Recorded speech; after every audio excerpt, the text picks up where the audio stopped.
True Talk, brought to you by Trueland Equipment. Join us as we explore cutting-edge machinery, groundbreaking technology, and inspirational stories from the field.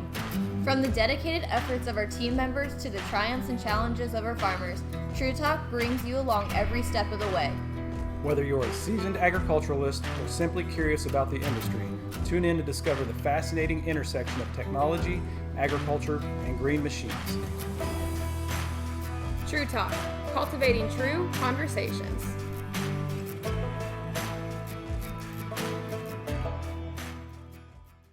Okay, so it's been 6 weeks since we did this?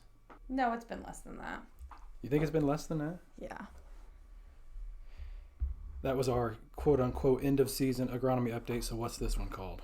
Oh, since you and I have done this. Yeah, since we did the agronomy update the last time. Oh, yeah. It's about 6 weeks. I bet that was about 6 weeks. Yeah, because that was Labor Day weekend. That was when we released it.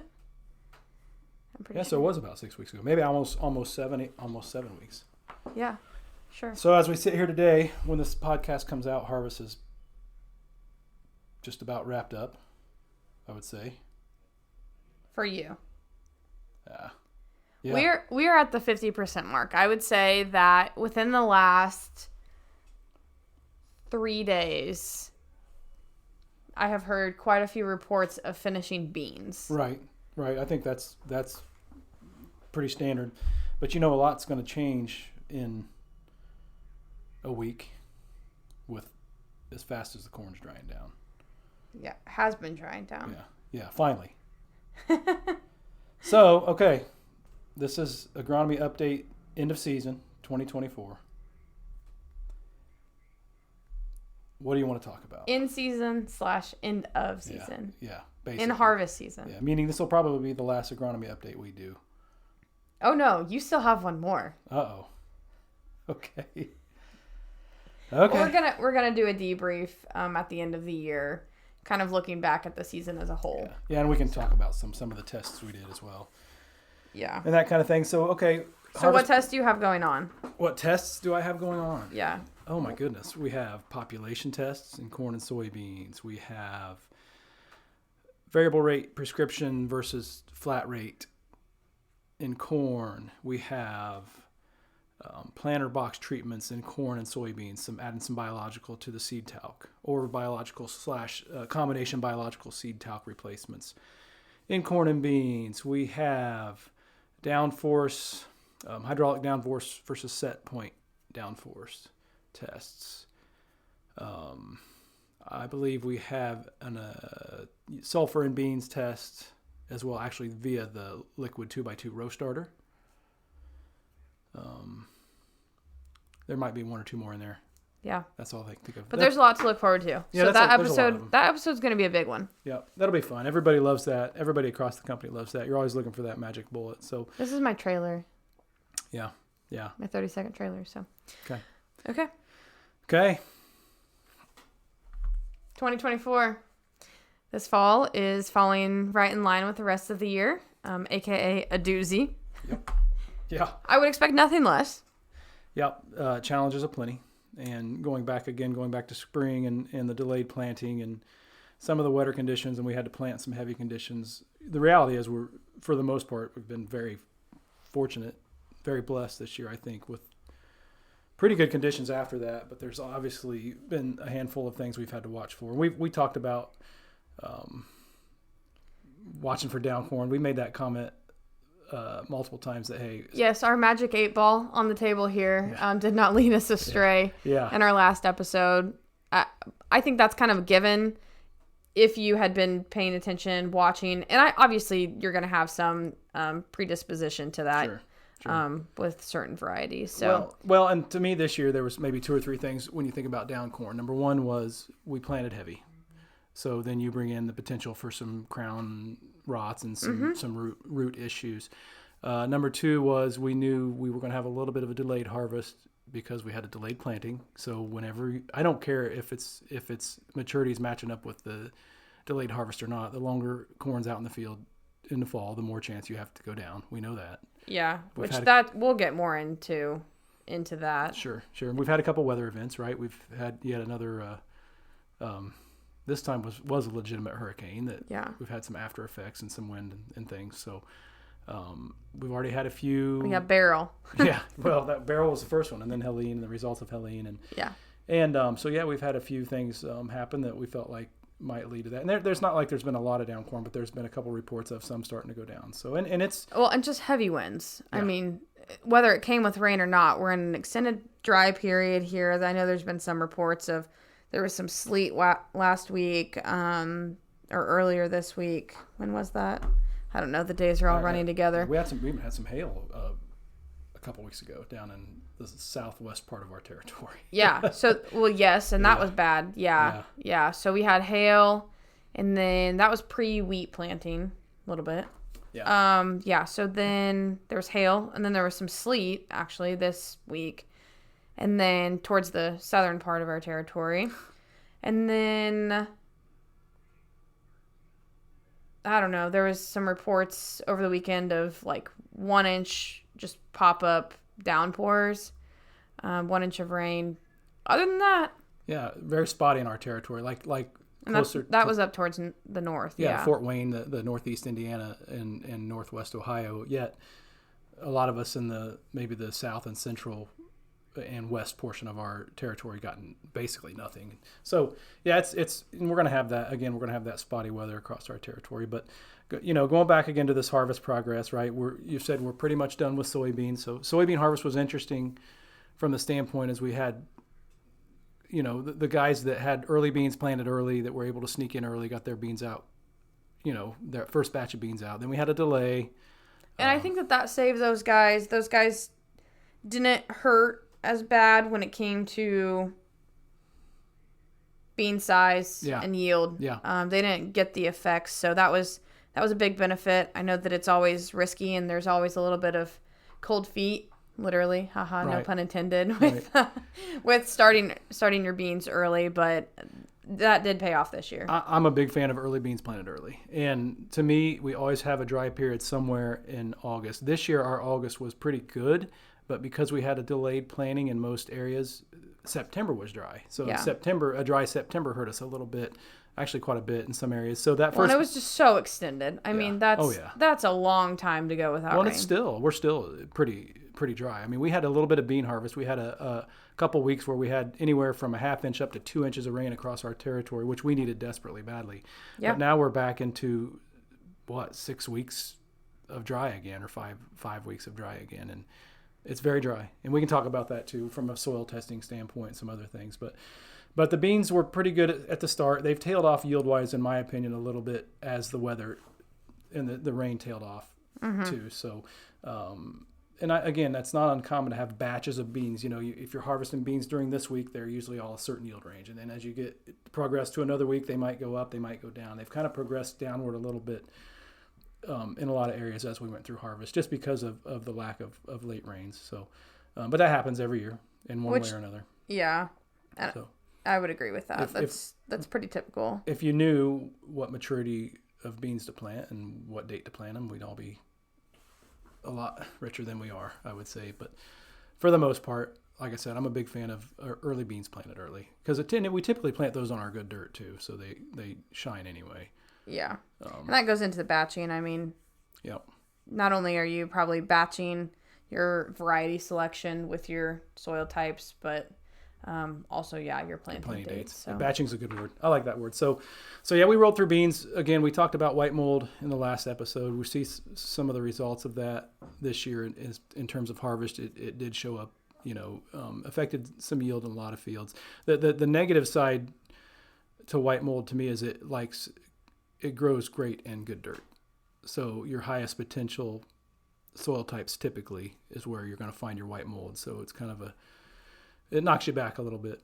And we did see a pretty good yield reduction in some fields with some susceptible bean varieties in white mold. But we got through that. We're going to keep that. We're going to bank that in the back of our mind, right, and make management decisions down the road to address that, particularly when those fields rotate back into beans again.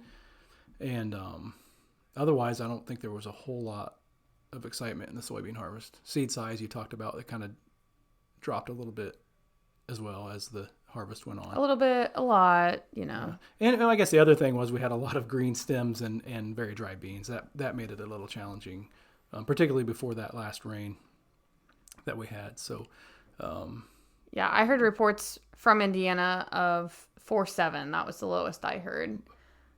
Say that again. 4.7 moisture. Yes. Okay, that's insane. Yes. I had a guy that was in the 8s, and we thought that was horrendous. And you had we hit 7 or 7s, I guess, in the 7s. Yeah. 4.7, and there might have been some green stems in the 4.7. Southern Indiana. Wow. But still within the state of Indiana. Yeah. You definitely want to avoid that, don't you? Yeah. That gets into a whole slew of other issues, but yes, just absolutely absurdly dry. So talking about, we'll stay on that subject for a minute. So the soybeans really couldn't mature in a natural way. And we talked about this, I think, in an internal agronomy training as well, that the plant, under normal circumstances, it's going to mature normally, right? It's going to dry down normally. It's going to take the moisture out of the plant back down through the stem. It's going to respire. When a plant is drought stressed, like we were towards the end of the growing season, it kind of cuts off that fruit, right? It says, hey, I'm done putting resources into you. I got to survive here. And that fruit is going to have to dry down on its own. The seed, the fruit, you know. And with soybeans, what happened was that those beans and seeds were kind of cut off from the rest of the plant, right, in survival mode. So they started drying relatively quickly, and that plant stayed green. And so we had green stems and what we call green stem syndrome. And you could either try to choke the beans through the combine and get them out, or you could patiently wait for a rain. So we did get a little bit of rain again, a month, 5 weeks ago, that did help finish a lot of those beans out finally. So, but the beans were dry, absolutely. So we had a fair amount of shatter loss and some small seeds towards the end. But thankfully we got through, as we always do, bean harvest. And same thing in the corn, right? That plant maturing process was not able to completely occur naturally because that the corn plant has been drought stressed as well. So that being said, we've had a lot of corn that was very, very slow to dry down, right? It was hanging around that 27, 28% moisture mark. And then over the last week, it has just immediately dropped to below 20 in most places. So, and that's that plant just hanging on, and that ear of corn had to basically just die, and then it just finally moisture just fell out of the bottom of it. So, and beans, it's obviously harder for a visual reflection of what moisture is actively doing. Right. But corn, I mean, you could tell that you've been able to see that. We dropped 5 points in a week. I mean, that's a pretty big drop. Moisture points. So. I guess if you put it that way, that's like a point a day. Right. And there's some fields out there there's a couple fields that really, really, in the last week, the tops were starting to fall out of them. And I'm like, man. I've seen a lot of fields like that. Looks like it's been mature for 3 months. Yeah. It looks like we're approaching, we're that post-Thanksgiving and the snow is coming. We did have our first frost. Yes. Yep. Today, right? Yeah. Yep. Today being basically the middle of October. So yeah, the fields are changing very, very rapidly. So as we alluded to in our past podcast, again, getting the corn out, prioritizing your fields to harvest, that we felt like there's potential for corn to dilapidate at this point in the season based on some of the challenges we had, and we're starting to see some things fall apart a little bit in the plant, let's just say. So, but honestly, we're to the point right now where we keep on keeping on. Yeah, just go hard, right? There is nothing else people have done their due diligence, and all that we can do now is sit in the combine or the grain cart or a semi and get it off. Get it out. Yeah, that's what I said. Just go. Get it out of there. Just get it out of there. And thankfully thankfully we don't have the impending snow. Right. Right. So we're not working against a deadline other than ones that we've set ourselves. So. And I didn't check before we decided to do this podcast. I didn't check our growing degree day calculator. I probably should have, to see where, I don't know if we'd call this morning a first frost. It was our first, we got below 30 degrees this morning, or 30 degrees. So technically it's our first freeze. That's probably not enough. If there was some corn crop out there that hadn't black layered yet, it's probably could have kind of snuck through because it wasn't that long of a time period where it got cold this morning. It was a couple hours. Yeah. But I would like to think that we just don't really have any corn left that hasn't black layered. I think we're probably in the clear. So. Unlike last year, we actually do get to see a black layer this year. Right. So that's good, right? We want to get to black layer before that first freeze. I don't know that we expected it today, but again, I don't know that we'll call it a true first freeze if it wasn't more than maybe an hour or so. Yeah. So yeah. One of those we talked about, did we want to get our hose reels in? I put my hose reel in this morning. I didn't. And you're probably going to be okay. So 50-50. Yep. We'll report back on the next one. Right, we'll see. Did Jordan make a mistake with her hose? So I don't know. If you're okay, my dogs might have chewed mine up because it's sitting in the garage. So I might regret that one way or another. So I might be okay and you might not be. Right. Yeah, yours might be in better shape than mine is. At the end of the day, so yeah, here we sit, really ready to just go hard on this corn harvest, and some guys are midway into their corn. Some guys are just switching over, and we've got a nice run of weather here. It's a little drier than we'd like, maybe. Obviously, got to worry about make sure we're keeping the combines cleaned off and watching for, that fire hazards and things like that. Obviously, as dry as we are. Thermal event. Yep. Sorry. And I've heard a higher than average report of those. There's been a few of them. Yeah. Yeah. Yep. So guys just got to be careful and try to keep moving. Yeah, and I will say, thankfully, the majority of them are, harness this somewhere around, it's not a total loss. Yeah, most of them have been people have been really good about staying on it and Yep. being diligent, just understanding the conditions that they're working in, and keep on keeping on. Yeah, there has been a few, and sometimes you wonder if there's a little bit of static here and there, maybe a static flash, but are you in on that? Oh, for sure, 100%. Oh yeah, 100%. Think about how much material's rubbing back and forth in all these combines. Hey, I feel like there is a great debate out there about it. Yeah, I'm a firm believer. Yeah, yep, for sure. We used to drag a chain behind our combine, and we didn't have a rotor. We had a lot less material in that old conventional combine. And maybe that's tinfoil hat for you, but I'm a big believer in the I will plead the fifth on this one. Think about how much dust sticks to a machine. I know. Yeah. And there's a reason why that dust wants to stick. Hey, we did see a combine this morning, and for a while, as the sun was coming up when we were looking through the fog, I thought it was a different color because it was so dirty. Right, so I believe you. Yeah. So anyway, okay. So here we stand. I'm not hearing, I don't know if you are, I guess one of the other questions you have this time of year is ear rots or,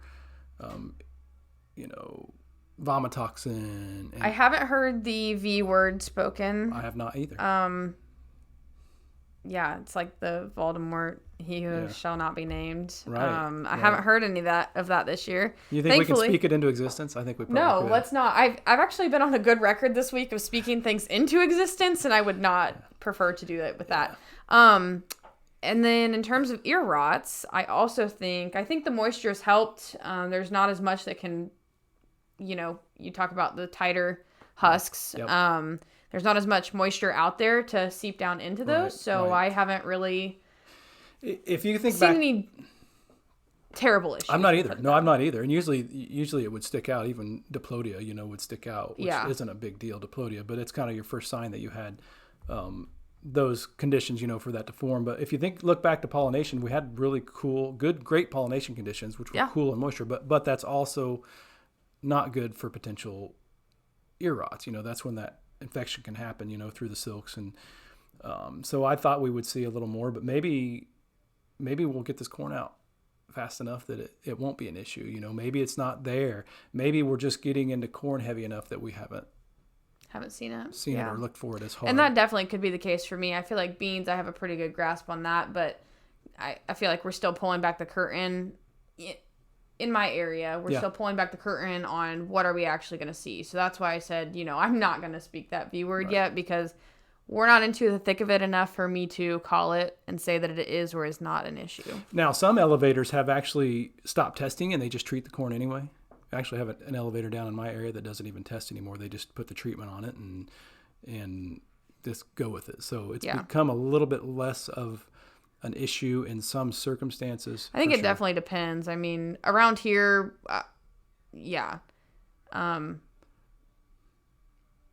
I think they're probably still going to test for it. But yeah, again, we're just not into the thick of it enough to know. And I think, again, the longer the corn sits in the field, the more chance you have for that to happen. And then we talked about tar spot in our last episode. You joked around about the husk dolls or the husk wreath. And we knew... not the husk dolls. Those things are creepy. It's got to just be the wreath. But we knew that we were very likely going to see a second flush of tar spot. And if you treated your corn with fungicide in that VT to R2 range, it came back. And we knew it would, and it's everywhere. So there's a little bit more maybe black dust in the air when they're harvesting these cornfields. A little bit more some spores floating around there, maybe a little bit more than normal. So that'll be something I think that pretty much tells you that it's present. It's going to be present everywhere next year, right? It's in basically every field, and it was a little. I think every year from here on out, it's not going to be a question of if, but when. Right. And that maybe that's going to help us get back to more of a static fungicide program. I've been using, again, tar spot as an excuse to maybe shift the fungicide application date around a little bit on guys. And I would say very carefully here that I know there's been a little bit of a few guys maybe put a little extra fungicide, came out with a second trip of fungicide late this year. And it looks like it might have paid pretty big dividends. That was a tough call because the corn market, changed significantly downward since we planted, right? And actually since the winter, or since last winter, I guess. So the thought of throwing another $30 an acre at the crop was probably not a conversation most. When August and September deliveries are high, that it's just not good. Right. Yeah. So the joke was, if I would have told some of my customers or our customers, hey, let's think about putting that second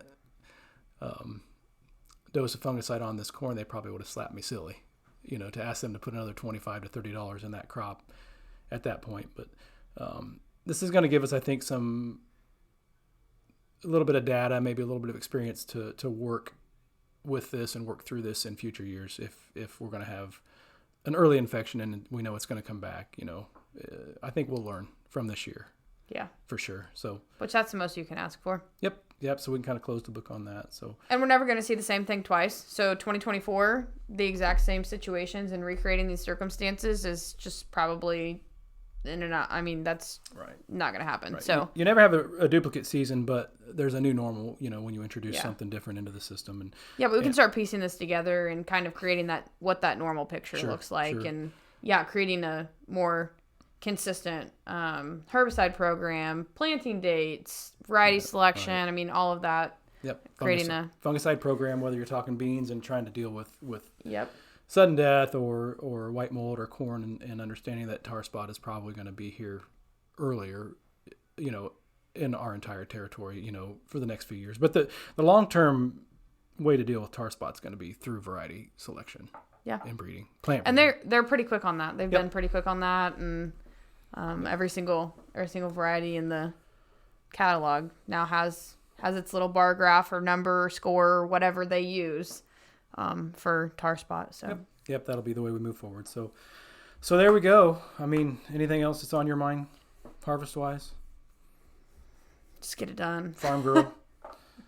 Yeah, I think that's it. I would love to see an enormous amount of progress in the corn harvest over the next 5 days, and then we'll have to figure out logistics, elevator logistics. The piles are starting on the ground. The big we got big soybean piles and a big corn pile started in several elevators. So hopefully, which unlike last year for sure, past couple of years, I feel like people are prepared for that. Yeah. So that doesn't come as a shock. With grain prices the way they are, also not a shock that people are holding on to stuff a little bit more than. I think if you can store it this year, you're going to store it, right, with the markets. And again, if you started corn harvest a couple weeks ago, you had your own dryer.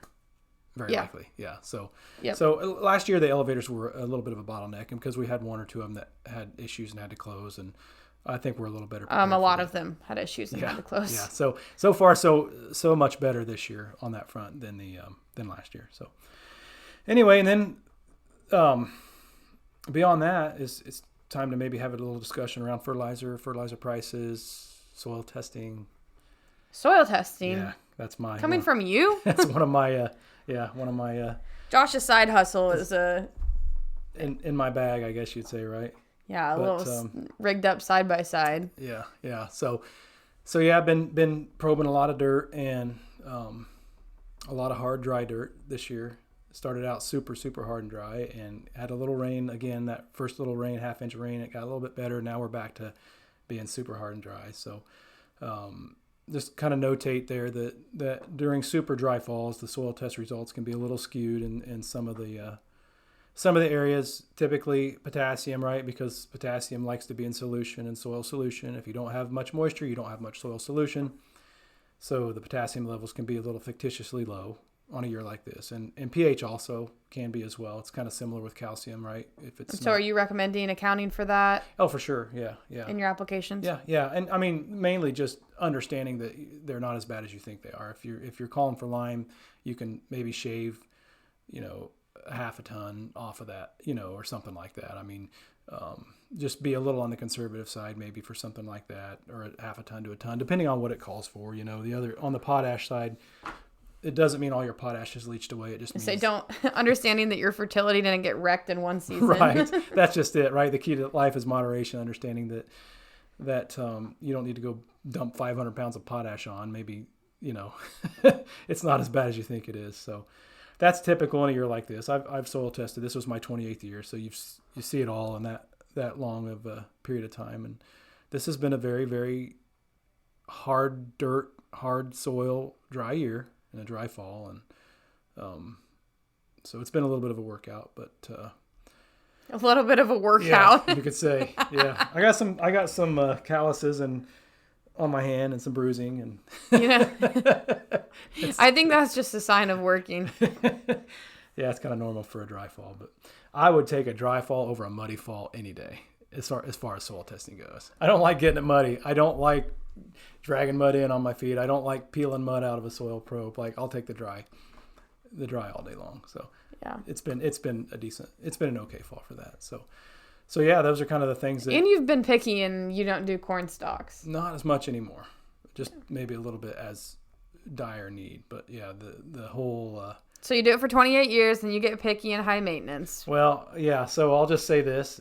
My knees feel a lot better when I don't trip over corn stalks, and I worry a lot less when I don't have corn residue flying up around my muffler and have that constant worry of what's that smell? Is that something burning? Is there something on my muffler? Especially in a dry year. Right. So I'd rather avoid that. I've not I've never had that issue yet. Again, I don't want to speak that into existence either. Yeah. So. We are wood desks. Yeah, right. Yeah. So and the other thing is, for real, your soil results are much more stable after a soybean crop. The pH, corn is a little tougher on pH. The roots put a little more acid out there. We have starter bands that can be acidic. We have potential nitrogen residue left over, right, that we didn't use, that can cause that soil pH to be a little bit out of whack. So it is a little bit more stable from a soil result standpoint, sampling after soybeans. Yeah. And that's my selling point. I mean, for sure. That was a great sales pitch. Yeah. So it's part of True Land Equipment Agronomy Services. Yeah, but it's just Josh over in Indiana. Yeah. Josh doesn't trust anybody else enough to. It's a one-man show. Have us help him with it. Yeah, I'm old-fashioned. I like I said, I don't have a push-button probe like all these people do. I still manually. Like the one that I showed you this morning? Yeah, not the one mounted in the F-150 truck in the cab. Nope, we stick the probe in the ground manually, and in doing that, I'm able to look at every core I pull and pull the worms out and make sure there's no corn in the bucket and things like that. So try to control as much quality as we can. But handcrafted soil tests. Yep, that's my sales pitch on that. So yeah, so there we go. So we had our first freeze. The only other thing, I guess, that I had a little bit of a note here is just that without diving into this can of worms, fertilizer prices, it's important, I think, to pay attention to fertilizer prices this fall. Yeah. So just, full transparency, they've shifted around a little bit. Maybe potash has come down from last year. Phosphate seems to be a little higher. The hurricane has caused some disruptions, particularly in the phosphate production in the Atlantic/Gulf areas. So there's definitely going to be a little bit of a supply issue, I think, on later into the fertilizing season from a phosphate standpoint, particularly MAP. So we got to at least be aware of that there'll be some residual from that hurricane, horrible hurricane that hit the Carolinas. And I think that's just one more reason to err on the more conservative side this year. If that hasn't been your traditional demeanor, between potentially skewed results from your soil tests, and then a limited supply. So and again, the market thing, the reason the market is a topic of conversation, the fertilizer market, it should be every year, but typically you want it to see it flow with the grain market, right? When the grain market drops, you want to see the fertilizer market drop. And I don't know that we've seen last few years have not been like that. Overall, you just haven't seen it. Yeah. So, and it's nitrogen, its own beast now. Nitrogen has been nitrogen. I feel like was fairly priced last year. I think it's still fairly priced this year. It's you can do a little bargain shopping, and I think you'll find some nitrogen that's priced fairly. I mean, I think inflation hit nitrogen, but I think it's stabilized now. Yeah. And again, we're relying on some foreign markets and some things like that. I try to keep track of daily conversations on what's going on in that market. I don't think there's a price drop coming necessarily, but so it's a good time to be thinking about that. Okay, let's with the corn market the way it is, and are we going to stick with our normal crop rotation? Are we going to back off on corn acres? If we're going to stay with corn, it's a really good time to start pricing your nitrogen for next year, in my opinion. And again, understand come into fertilization with a game plan, maybe a little more conservative based on the grain markets, but prioritize your fields, right? Prioritize where your fertilizer needs are. Talk to your fertilizer supplier, see what their supply looks like, and those kind of things. What else is on your mind? Get it done. Get it done. Yeah. That's literally the only thing on my mind at this point. I feel like, not that anything has gone, we're not having any glaringly obvious issues. Yeah. Some typical roundabout cautionary tales are a little bit exacerbated this year, but other than that, the corn crop is changing fast, though. Yeah, it is. It's changing fast. It's starting to look like it is December and not middle of October. So I just think that I don't want to have anybody put themselves in the position where they think that we're done with beans. Corn seems to be holding ears well, even though they're dropped. The moisture is good. That I don't know, and we probably should have looked at the calculator before doing this. I don't know what the actual moisture loss is per day, but it is significant. In the last week, it's been about a point a day. Yeah, or maybe 3/4 of a point a day, and that just happened. It kind of hung and it hung. Other than corn that was planted in some bottoms that dried up, right, with some really drouthy soil that basically died a long time ago. That moisture just hung and hung and hung, and I know that we're gonna have stand issues. I've heard about some goosenecking. I've heard about a little bit of that. I don't want it to be further heightened with the waiting game. Yeah. I mean, I would harvest anything over flat corn, right? Down corn. Yeah. I would harvest wet corn over down corn. The amount of row sense activations that we've done because everybody's worried about it is just alarmingly high. Yep. It's going to be a great tool. So, then tillage. What do you think about tillage? You tell me. I mean, it's the ground's hard and dry. Yeah. So. Strip till guys are doing their thing. Oh, yeah, absolutely. Strip till is awesome. Like the strip till looks great. I'm glad you brought that up. Strip till's going well. Yep. Really, and we obviously we get to work pretty closely with a lot of our strip till guys because they require a little bit more.